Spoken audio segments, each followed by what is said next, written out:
sheyi kan dada ne. Yaron mama. Purchase your tracks today.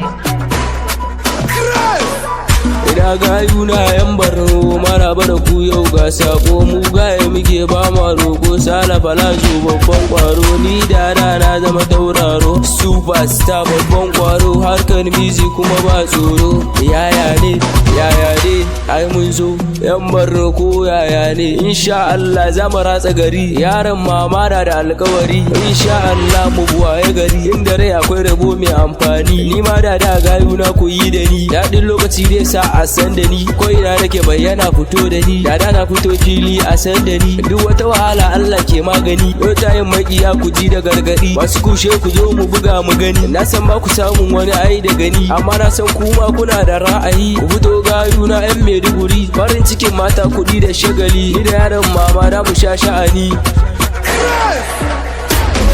Yau gani a Maiduguri ni da gayuna yan Maiduguri. Big body, no body, somebody my energy. Big boy gaye or no money. A hakan nake so in ratsa gari. Isa mama na ce alfahari. Daɗin waka gaye ka ci gari yan Maiduguri. A hankali lokaci zai tafi da ni. Haka ne ba sa so mu ci gaba. Duk da ma dai ba mu san su ba.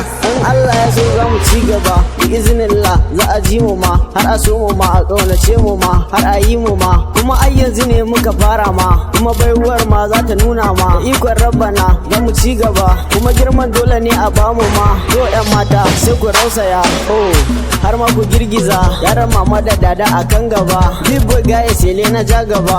Ga haison kaɗa mu je gaba, ya Allah kawo mana ci gaba. A arewa mu zamto ta gaba, kuma dole su gan mu su martaba. Ga yin tike ku zo mu ja gaba.